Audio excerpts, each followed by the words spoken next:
Good morning, good afternoon, and good evening to all our listeners from all over the world. Welcome to the 22nd interview in our Community of Practice interview series hosted by the UN Women Training Center's Community of Practice, the COP. My name is Ria Lagari. I'm the Community of Practice Consultant for the Training Center, and I'm very lucky to be joined today by Sebastian Molano, who will be speaking to us about defying gender roles and training for gender equality.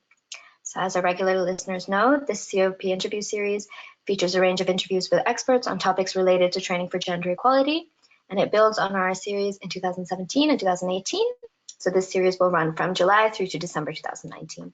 Each interview lasts for about half an hour, and if you're listening live, you can use the questions tab on the right side of the GoToWebinar platform to ask questions to our speaker at any time. So without any further ado, I'm going to introduce today's guest. So Sebastian Molano is the leader and founder of Defying Gender Roles, which is an organization that promotes dialogue, actions, and practices that openly challenge harmful gender roles and seeks to empower both women and men. And Sebastian has 13 years of international experience working in Latin America and the Caribbean, from humanitarian response in Haiti to field development in Central America, and extensive electoral work in over 20 elections. He also has extensive experience working and advising organizations such as Promundo, the Organization of American States, OAS, the Catholic Relief Services, Value for Women, and the Pan American Development Foundation. And most recently, he is a senior advisor for Oxfam America.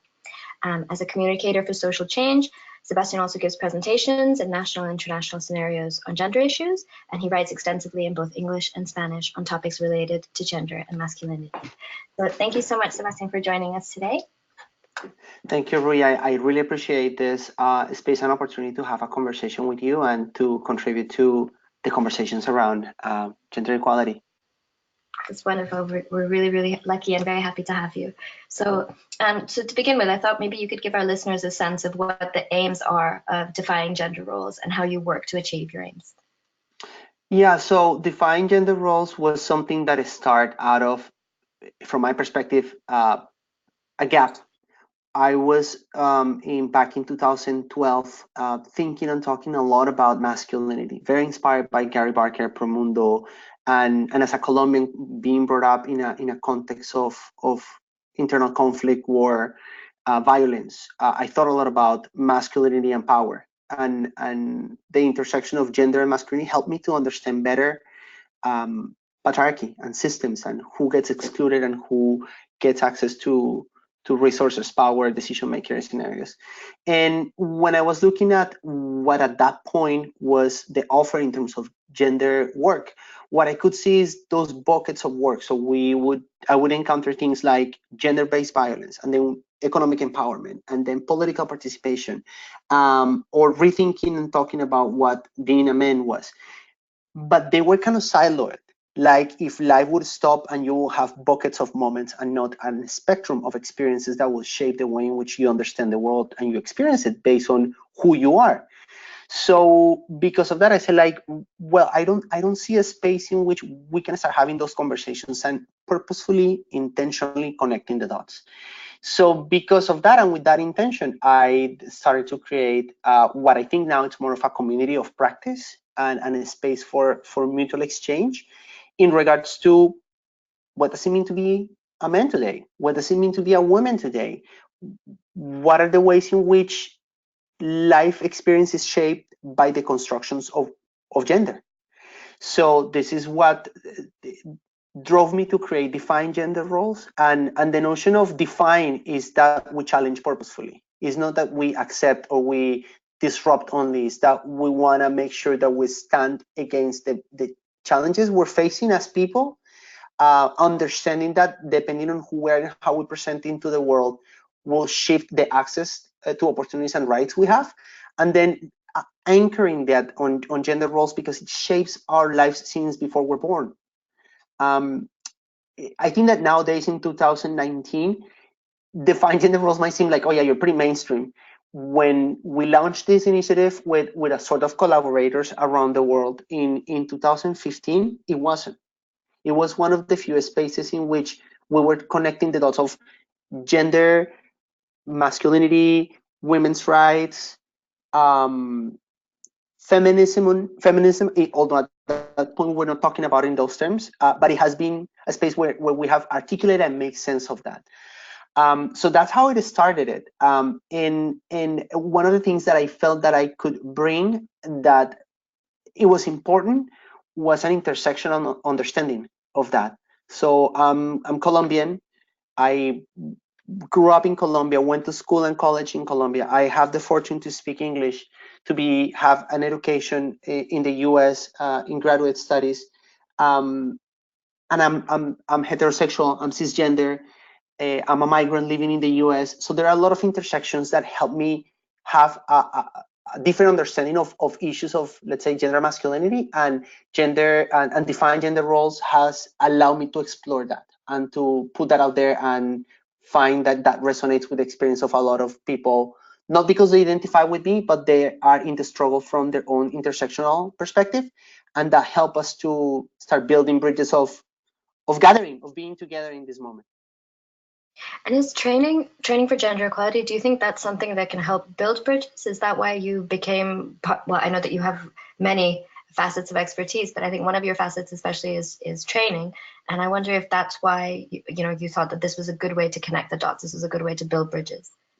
I think it does. I think that what the framing of training is embedded, from my perspective, on an element of education, of enabling a space for people to have the possibility to reflect critically about the way in which they live life, they think about things in life, but also how they feel and experience life. We have a very in this society, right, patriarchal society, we value a lot objective information or hard skills. And then training in gender equality opens an opportunity to say, like, no, we need to challenge those notions. We need to challenge that only that knowledge is valid. It is, how do we connect with ourselves? How do we understand how our journey shapes who we are and how we interact and show up in the world? And I think that the trainings on gender equality opened that opportunity. Not from the sense of saying, like, this is right and this is wrong, is to allow people to experience where we are, and then allowing and creating a space that is trusted, that is trustworthy, that brings people into that ability to share and then be uncomfortable and be critical. So I think that trainings have that, and specifically trainings in gender equality have that power. At the same time, they can be thought exclusively as one-off interventions. I think that that's something that it's sometimes missed, that one gender training is going to change years of being raised in patriarchy and patriarchal cultures and norms, and it won't. So it is a great tool, but it has to be a tool that is applied consistently. I agree. And I wonder, because you've spoken a little bit about this, like the training can't be on its own and it has to be embedded in a sort of bigger change process, obviously. But I wonder, when you do training or when you do other kinds of change processes, what kind of resistances do you get? Because as you say, like, you have to create a space that's very trusting, and people have to be critical, and people probably have to challenge themselves and others, and challenge things they've taken for granted for so long. So what kind of resistances have you experienced as a trainer, either from organizations or from individuals, and how do you approach and navigate these? So the first resistance is that there is a very, very low appetite for organizations and institutions to pay for this kind of training. So what I have ended up doing is that I have a job that allows me to pay the bills, and I do this work basically pro bono. I don't expect to be paid for this work. I don't get paid for this work, and I don't approach it as a way of saying, if you don't pay me, I won't do it. And I'm in a very privileged place to do that. At the same time, it speaks about the inability from organizations and institutions to be able to put their values, their money where their values is. So that's the first step. It's like, why are we investing in this when we invest in other things that could be less important in terms of the work we do? And the second one is, like, usually when you have a training of these sorts, like I'll give an example. I've been given trainings at a university here in Boston every semester to college students that are in their second and third year. And it's like, well, they show up because the training happens in a classroom setting where they already taken a class, or the people show up because there's interest and they want to hear more about how to go about the challenges they're facing in their lives. So getting the right people in the room, that's challenging, especially if you're doing trainings that are from an outsider perspective and there is not enough trust for people to step in. I think a lot about how to get more men into those spaces because they're usually filled with female identified people, and male identified folks are less likely to step in for cultural reasons, for interest reasons, and for the privilege, right? They say it doesn't apply to me. I'm a good guy, so why should I show up for a training on gender equality?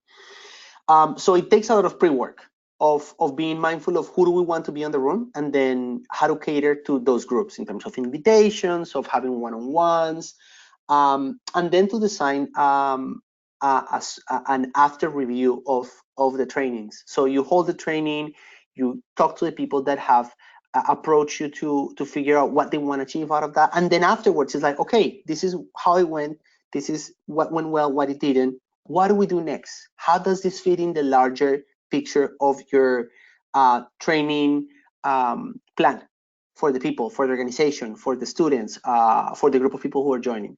So I think that it's the resistance are in those 2 points. And I naturally, when you're giving a training, there are a lot of resistance that emerge from what we call knowledge, right? The sources, the amount of information that is out there that we take as true, that fits people that are more in lines with like men rights activism, that are against some of the fundamental values of gender equality. So there are those elements that are more in making the training than in how do you get a training to happen. Definitely. And I wonder, when you're in a training scenario, for example, do you have any activities that you find particularly good, either for building trust or for getting people to open up, or even for navigating these resistances that come up, when you're stipulating something or presenting it as knowledge and there's a resistance to it, like the many times the idea of feminism or the idea of gender equality, strikes a chord with people and may not be a particularly positive chord. So what kind of activities do you use to maybe build trust and to navigate these kind of resistances that might come up? So I try to apply consistently different ways of getting to people. So practicing mindfulness from the get-go, how you set up the room. So how do you set up in a room in ways in which we're in a circle rather than me standing in front of people. Depending on the audience, do I appeal to have more like a PowerPoint kind of presentation, or do I have more of a flip chart and post-it notes? Having a different triangulating the information. So there will be people that are very visual. So having the right kind of videos or links to advertising, presentations, TED Talks, whatever it is that can exemplify what I'm trying to get at. Having a lot of data in the background. So having 2 or 3 slides or 1 pager with key information about gender-based violence, suicide rates, whatever the topic is, to make sure that I'm very clear in terms of where the information is coming from and what it is telling us. And what I try to do is, when I approach the trainings, I don't portray myself as coming down the mountain with all the wisdom. I portray myself always as a person who's trying to facilitate a conversation that is difficult to have, but is necessary. So I bring sense of urgency into that, and I put myself out there. I share my example. I share my experiences. I practice vulnerability from the standpoint of allowing others to resonate with that vulnerability and allowing them the space to step in that space if they choose to, and if they don't, to be respectful of that and create ways in which they can step in. So if I know that there is a room where there might be a lot of people that are introverts, so what kind of information I provide in advance to them so they can read and understand, or watch a video and be able to feel better prepared to engage. And also know that there are people that they're just there because they were told to, or because they don't have a choice. And know that there are people that I'm not going to reach. and that's okay. And that's okay because it's part of the process. They are in a different space from where we need them to be, and is what it is. That's a really good point. And I wonder, I remember one of the interviews we had in the past, which was from Jane Cato Wallace, also from Mundo. I remember she mentioned that one of the things she practices, and I wonder if this is something that you've had in your experience as well, is that especially when maybe they're dealing with young people and they have lots of young men and lots of young women in the same group, they find perhaps sometimes it may be the case that some people speak more than others, and there may be a case for maybe separating them and doing separate exercises so that the men maybe get more of a chance to listen more, perhaps if they're dominating the conversation. Do you find that it's useful to split up groups in that way, or do you think it's better to just have, or it depends always on the situation and the context? I think that it depends a lot on the size of the group, and the kind of conversations that we're having, right? So I do agree that there are moments in which people occupy too much space, and as a facilitator or as a trainer, you have the responsibility to create grounding rules with the group to assure that that doesn't happen. And there are simple things like you can approach a training with when you're having a space for conversation, you approach it with using a round robin kind of like style. So you purposefully ask people to use the time they have to speak and others to listen, and then go round robin to assure that everybody speaks, but that you don't interrupt others. So there are some methodological elements that you can add. Also, it's how much time you have for the training, right? Sometimes it is the organizations want 2 hour, 3 hour trainings, and to get a lot of people to go through a lot of information. And so there has to be a lot of mindfulness in like what are we trying to get out of this? What is the change we need to spark, or the space we want to enable with this? And I think that the methodologies will help to create those spaces. Technology is really useful as well. There is the Avengers app that you can download on your phone that allows you to time who's speaking. So if you're having a training and you can have somebody to work with a main trainer, and that person is recording the time that people spend speaking. So in this case, like people that identify as men and as women. And then at a given point, you can show and share like, this is real-time data that we're collecting in terms of who's occupying the space.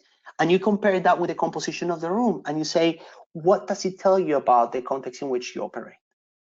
So it's not me telling them, shame on you, you're taking too much space. It's like, what does this signal to you? And allow them to say what they need to say. So there are ways when you are in a training setting, and you can use also platforms that allow you to type questions, so people can see them on a screen, and then the participants can vote to select to see which of the questions resonate with them. So you mitigate the ability of certain people that usually occupy the space to do so, and equalize the learning opportunity for everybody. These are really great. It sounds like an excellent app and a really good technique for online training as well. And I wonder, because we're talking about your experiences within training scenarios, so before we turn back to how you came to this field, I wonder if you could maybe share with us a motivational story or some experience that you've had in training where either you've witnessed a change in a participant, or you've witnessed a change in yourself, perhaps, in due to training. So this is something that for me has been quite interesting to observe when I do trainings, specifically on connections of gender and masculinity. So engaging men and boys, talking about what it means to be a man, the reflections around masculinity, sexism and patriarchy in a geographic area of the world.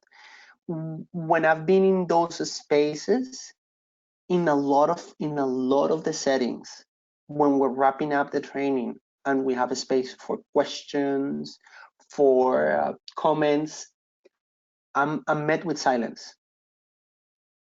And at the beginning, that was unsettling to me.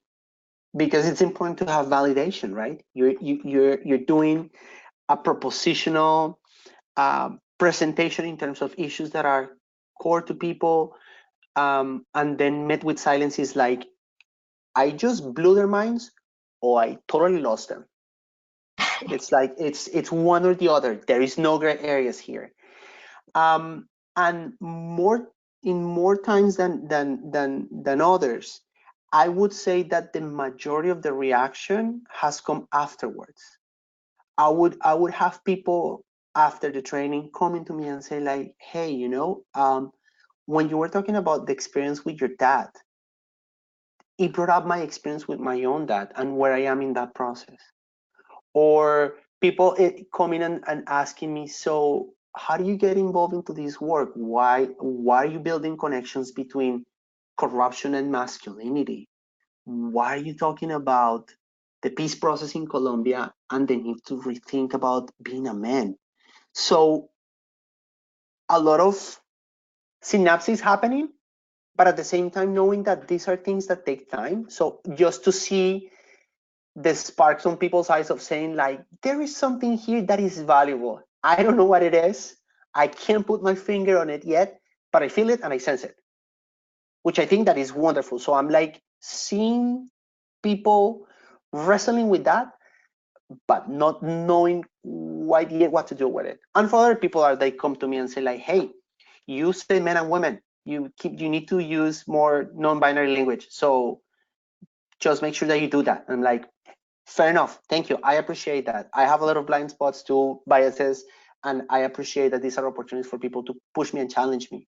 Or certain people that would come and say, I disagree with this because you are not being feminist enough, or you can't call yourself a feminist because you are a straight man. And I'm like, I accept that too, and I want to hear more about what you have to say about that.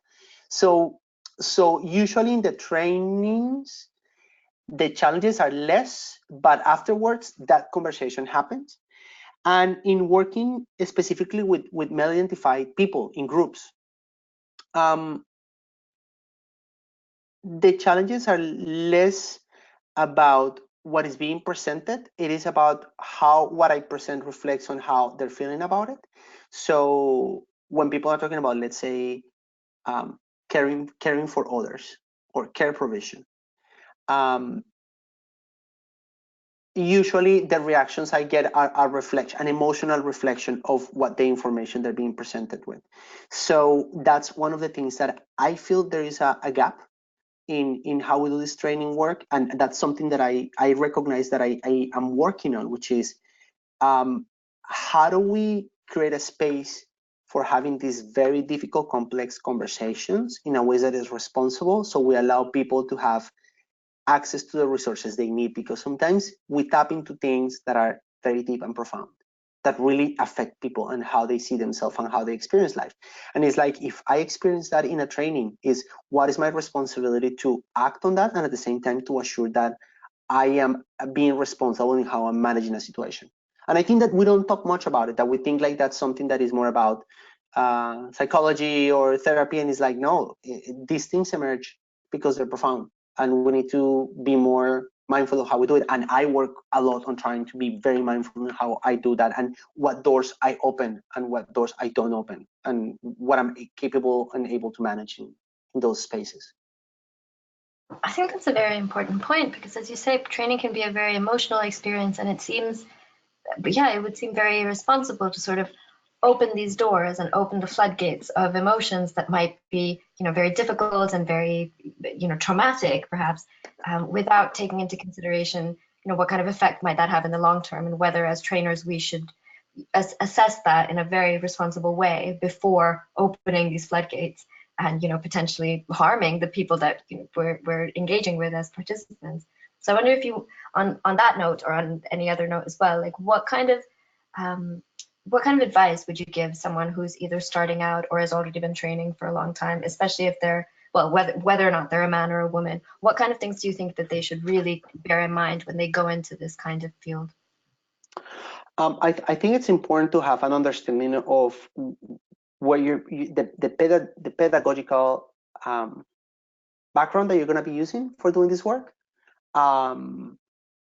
so I rely heavily on Paulo Freire's pedagogy of the oppressed. For me, that has been the key North Star to guide me in understanding what is my role as somebody who's been given a space to talk about an issue that matters a lot to me.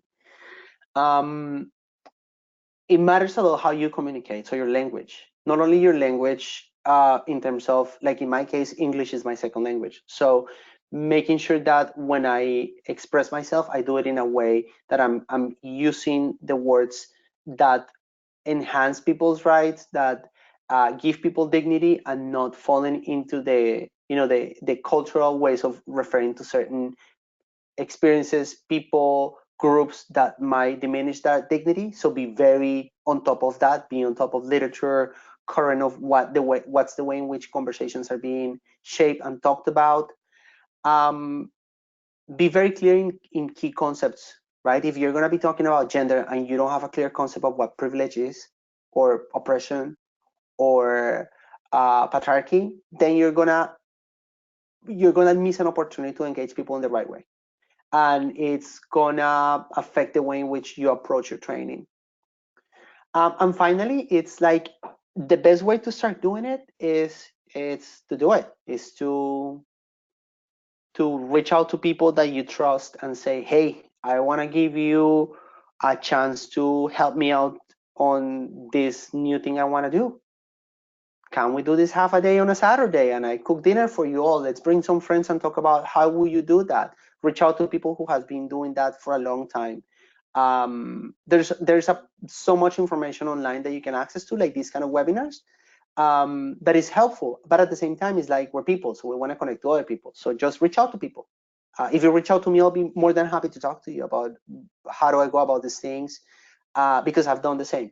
So it's a lot of prepping, but at the same time, it's like acting. You just gotta start doing it in a way that helps you to build those skills you need to do it successfully. That's really excellent advice.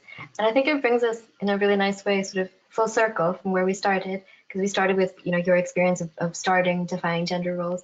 And I wonder if we can go back to how you began to be a trainer and everything. And what was it really that sparked your interest in gender equality, or deciding to work in the field of gender equality, either as a trainer or just in general? Was it like, were you were you studying it at school, or did you was this through work that you became interested in these topics? So I took a class on graduate school at the Fletcher School with Professor Diane Matsurana called Gender, Culture, and Conflict. And that was my first exposure to gender as a field of study. And I had a chance to read Dying to Be Men, written by Gary Barker, the founder of Promundo. And those two pieces allow me to start connecting the dots on the experience of my life that was brewing from many, many years, but I haven't been able to connect them in a way that makes sense to me. So the connection about, like I said at the beginning, growing up in a very patriarchal, sexist environment in Colombia in the midst of a war, um, with a strong mom in a single-headed household. I have spent 5 years working in the Dominican Republic and Haiti with cooperatives of women working on the production of peanut butter, avocados. And I started making sense of all these things and realizing that I was doing gender work before I knew. And at the same time, that because I didn't have the tools, the analytical tools to understand and make the connections in a very explicit and meaningful way, I was doing a disservice to that work. So it took me a while to read a lot. It was a lot of self-learning in reading, reaching out to people. I used to live in Washington, D.C., and what I did was that I attend every single event that Promundo put out. So after 3 weeks, they were like, "Oh, hi, it's you again." I'm like, "Yeah, I'm just going everywhere just to try to understand." And then once I felt that I had a good understanding of things, was like, I need to start putting ideas out because I don't see them. And when I see them especially from men from the north, white, and older than me. And I say, like, I'm a 30-something-year-old Latino, heterosexual, very interested in these topics. and I don't see people reflecting on these things that look like me or that can benefit from the struggles that I'm going through. So I'm just going to start writing them and putting them outside and getting out there. So that's what's the motivation, and still the motivation. Now my motivation has changed in some ways because I became a dad a year ago, and I have a 14 month old son, and it makes me wonder about what is the opportunity we're giving to boys these days to become different men. So I think a lot about that, and I want to make sure that whatever I have gained in terms of doing this work for the past 6-7 years is something that I can bring explicitly and with a sense of urgency into the spaces in which I operate, so we can change that conversation and also allow, young people, but also people that are older, like my father or my father-in-law, to have this experience of having a different type of masculinity.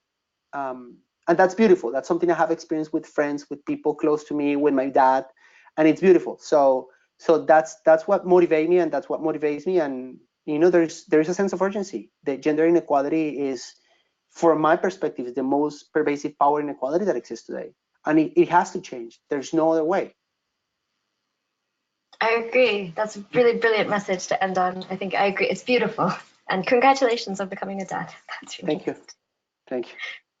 Thank you. Well, thank you so much, Sebastian, for joining us today. And it's just occurred to me that we should really repeat this interview again in Spanish later if you have time, because it's such a pleasure to interview you, and we don't do enough things in Spanish, so maybe we can set up another date as well to do a Spanish version.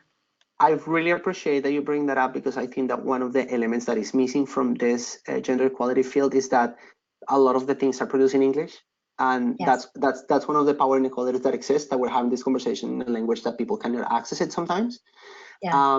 So I would really appreciate that. I will welcome that opportunity, and I want to thank you for reaching out and creating this space for having this conversation. This is really meaningful to me, and I appreciate that people that are spending their time listening to this also find it useful. If I could say one last thing, I would say, if you want to reach out to me, check out Defying Gender Roles on Facebook. Reach out, send a message, check the website. I'm really open to help people figure out how to tackle these issues. Like I said, I do it because I think it's necessary and I love it. So just don't think like, oh, we can't afford to pay anyone to do this work. Just reach out to me and we can start a conversation. So don't let those things to be a barrier. Excellent. So I hope lots of people listening, I'm sure they've learned lots, and all the information was incredibly useful and incredibly inspiring, your experiences and everything you've said. And yes, we will definitely do this again in Spanish so that we can, reach out to everyone who's listening in Spanish and are very interested and would like to hear about your experiences as well. So thank you so much, Sebastian, for being such a wonderful interviewee. And it was a great pleasure and an honor to interview you today. Thank you, Ria, for this space, and I really appreciate having this conversation with you. Thank you. And thank you to everyone for listening. We wish you all a very good day. Bye-bye.